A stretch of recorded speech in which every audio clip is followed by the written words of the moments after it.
पिछले दिन आप लोगों को केवल अम्ल एवं क्षार के बारे में बताया। आज दोनों का एक साथ हम लोग रासायनिक गुणधर्म, अम्ल का भी और क्षारक का भी रासायनिक गुणधर्म जानने का प्रयास करेंगे। तो देखिए कैसे कैसे अम्ल के रासायनिक गुणधर्म हैं और क्षार के रासायनिक गुणधर्म हैं। क्षार अम्लों एवं क्षारकों के रासायनिक गुणधर्म, एक साथ मैंने टॉपिक लिख दिया है। अब इन दोनों का बारी बारी करके पहले अम्ल की बात कर लेते हैं। तो अम्ल के रासायनिक गुणधर्म मूलतः 3 होते हैं। पहला क्या है? पहला कहता है कि अम्लों के साथ धातुओं की अभिक्रिया। ठीक है, तो किस तरह की धातु? तो सक्रिय धातु। किस तरह की धातु? सक्रिय धातु। ठीक है, अगर अम्ल के तनु विलयन में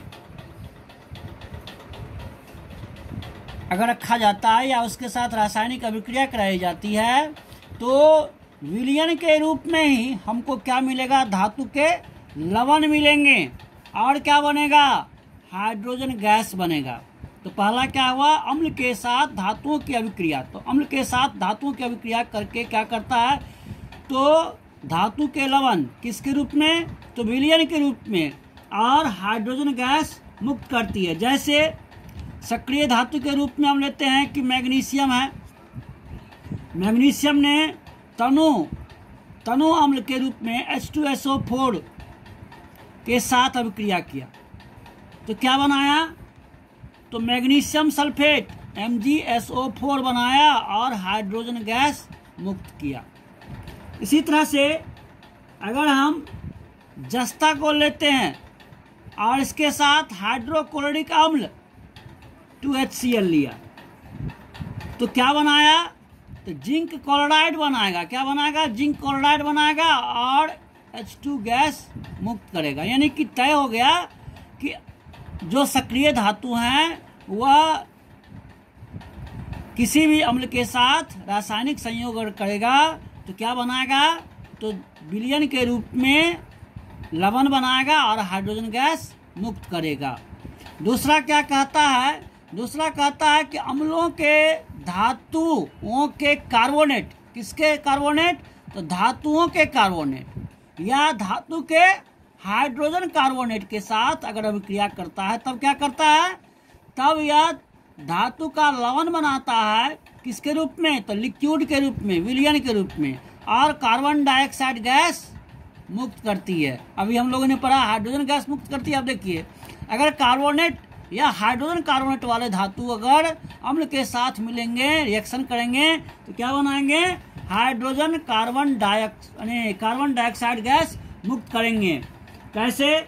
देखिए जैसे कैल्शियम कार्बोनेट CaCO3, ठीक है, और इसके साथ हमने हाइड्रोक्लोरिक अम्ल का रिएक्शन करवाया 2HCl तो क्या बनेगा? Calcium chloride. यह भी विलयन के रूप में ही होगा और क्या बनाएगा? जल भी देगा, H2O देगा और कार्बन डाइऑक्साइड गैस मुक्त करेगी। इसी तरह से हमने कहा हाइड्रोजन कार्बोनेट। तो हाइड्रोजन कार्बोनेट के रूप में लेते हैं sodium hydrogen carbonate. Sodium hydrogen carbonate 2NaHCO3। अब इसके साथ हमने क्या किया? H2SO4 को संयोग करवा दिया अम्ल के रूप में। तब क्या बनाएगा? तो सोडियम सल्फेट Na2SO4 बनाया और क्या बनाएगा? तो जलवाष्प या जल का रूप कर सकते हैं तो 2H2O बनाएगा और CO2 गैस मुक्त करेगा। यानी कि कार्बोनेट या हाइड्रोजन कार्बोनेट ग्रुप के साथ अगर अम्ल अभिक्रिया कराएगा तो क्या बनाएगा? कार्बन डाइऑक्साइड गैस बनाएगी। तीसरा अम्ल का रासायनिक गुणधर्म क्या कहता है? कि अम्लों के धातु के ऑक्साइड, जैसे जिंक ऑक्साइड वगैरह होता है, तो धातुओं के साथ ऑक्साइड के साथ अगर अम्ल का अभिक्रिया करेगा तो गैस नहीं बनाएगा। क्या बनाएगा? तो लवण और जल बनाएगा। ध्यान रखिएगा, अगर धात्विक ऑक्साइड के साथ अगर अम्ल का अभिक्रिया होगा तो क्या बनाएगा? लवण और जल बनाएगा। जैसे अब देखिए, sodium oxide Na2O, sodium oxide के साथ हमने H2SO4 अम्ल को डाल दिया, अभिक्रिया करवाया, तो क्या बना? सोडियम सल्फेट बना, Na2SO4 बन गया और H2O जल बन गया। इसी तरह से अगर हम कैल्शियम ऑक्साइड CaO के साथ हमने क्या किया? तो हाइड्रोक्लोरिक अम्ल को डाला, ठीक है, तो हाइड्रोक्लोरिक अम्ल को डाला तो क्या बनेगा? कैल्शियम क्लोराइड CaCl2 बनेगा और क्या बनेगा? जल बनेगा। यानी कहने का अर्थ हुआ किसी भी धात्विक ऑक्साइड के साथ अगर अम्ल की अभिक्रिया होती है तो गैस नहीं बनता है, बनता क्या है? लवण और जल बनता है। ठीक है, अब हम अम्ल का रासायनिक गुणधर्म हो गया। अब क्षारक का रासायनिक गुणधर्म, तो क्षारक का भी रासायनिक गुणधर्म दो होता है। पहला है कि क्षारकों के साथ किसका? तो धातुओं की अभिक्रिया।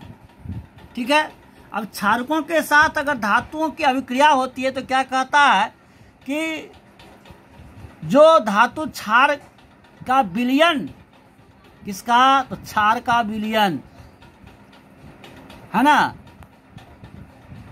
और धातु का विलयन दोनों अगर मिल जाता है तो क्या बनाता है? धातु के लवण बनाते हैं। क्या बनाते हैं?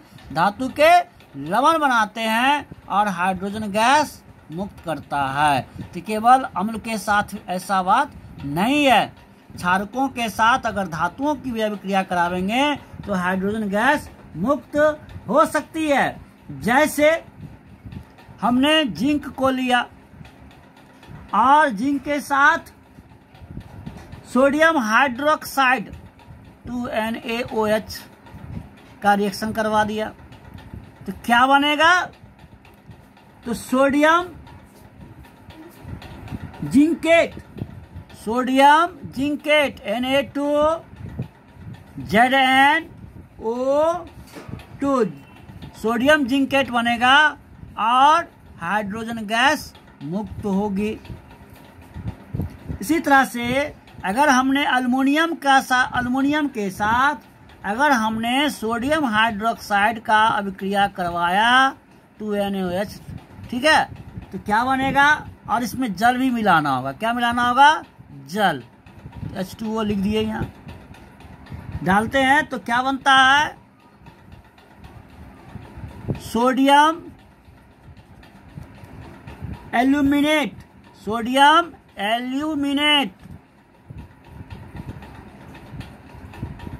और हाइड्रोजन गैस मुक्त होगी।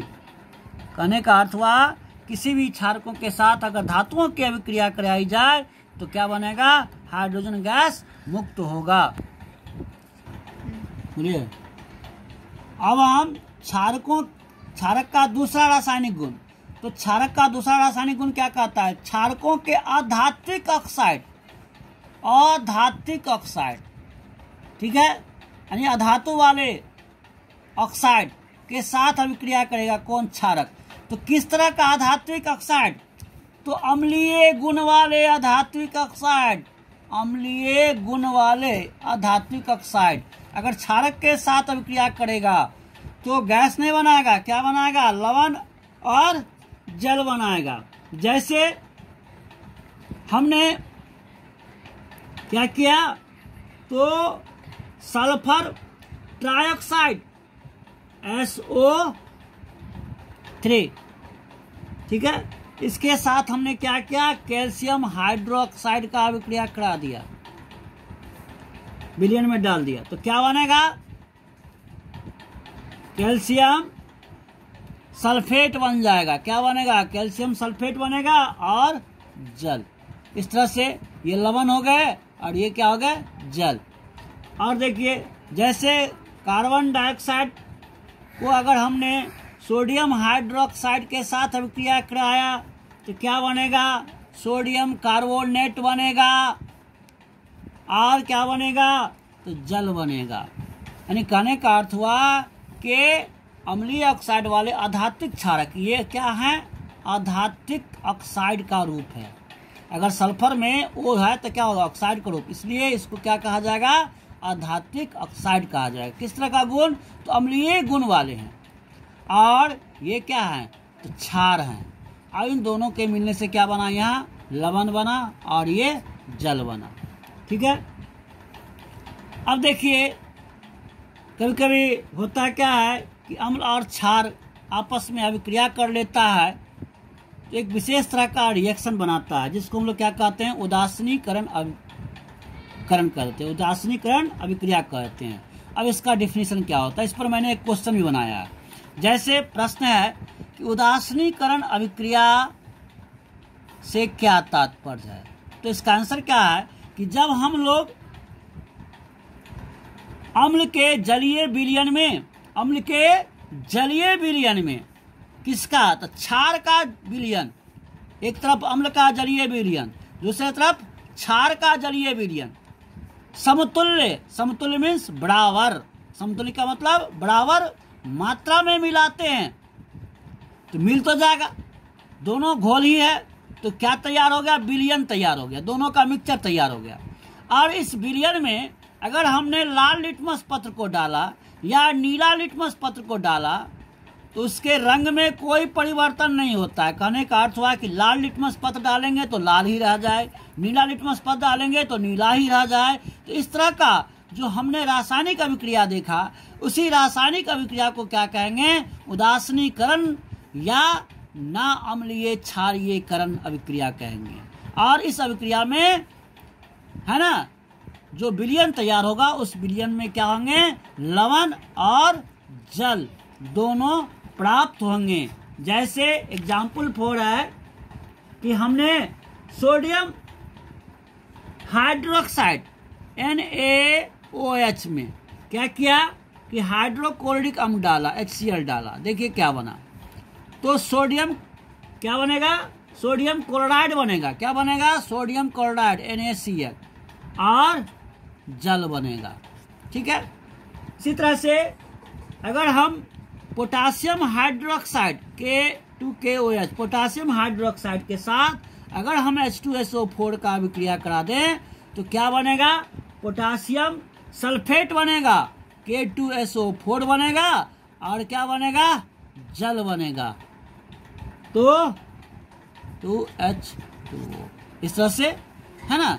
तो उदासीनीकरण पूछ दे, उदासीनीकरण अभिक्रिया क्या है, तो सीधा आंसर दीजिएगा कि जब अम्ल के जलीय विलयन में क्षार का विलयन इक्वल यानी समतुल्य रूप में मिलाया जाता है और उसके बाद जो हमें रिजल्ट यानी प्रतिफल प्राप्त होता है विलयन के रूप में, यदि उसमें हमने लाल लिटमस पत्र को डाला और लाल ही रह गया अथवा नीला लिटमस पत्र को डाला तो नीला ही रह गया, तो इस तरह का जो रासायनिक अभिक्रिया होता है उसी रासायनिक अभिक्रिया को क्या कहते हैं हम लोग, उदासीनीकरण अभिक्रिया कहते हैं।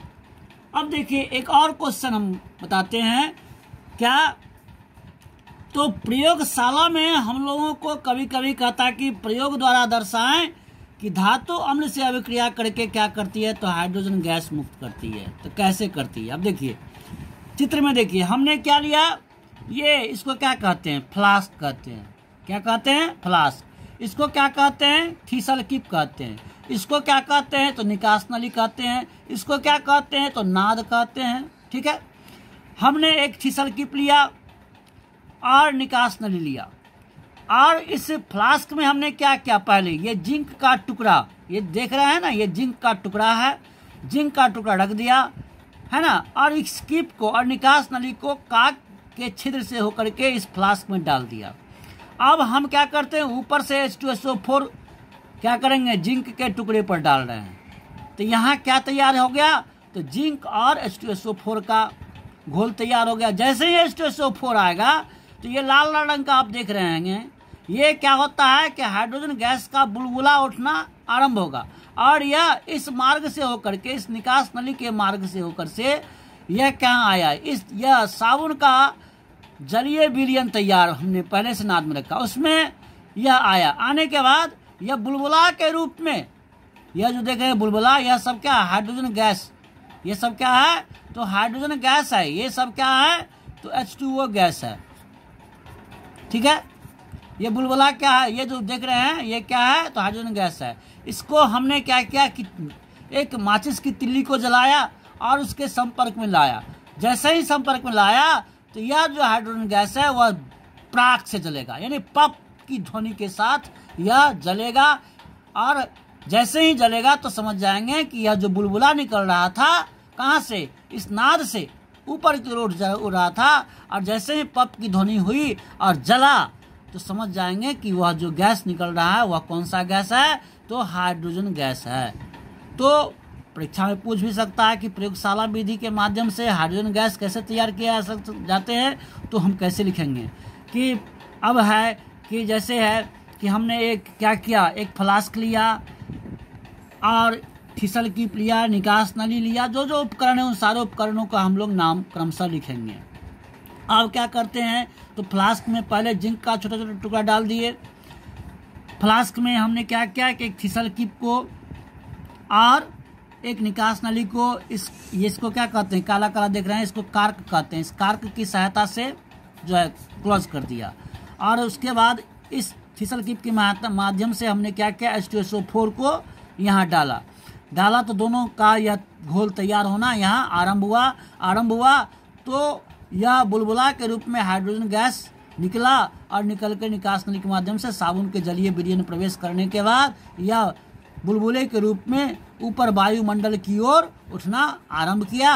और वास्तव में यह हाइड्रोजन गैस है या नहीं, इसकी पहचान करने के लिए हमने एक जलती हुई माचिस की तिल्ली को ले गया, और जैसे वह बुलबुला जो है इस तिल्ली के संपर्क में आने पर क्या हो गया, तो पप की ध्वनि के साथ जो है जलना आरंभ हो गया।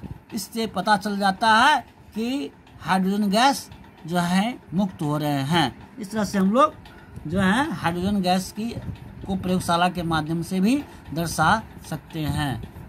धन्यवाद।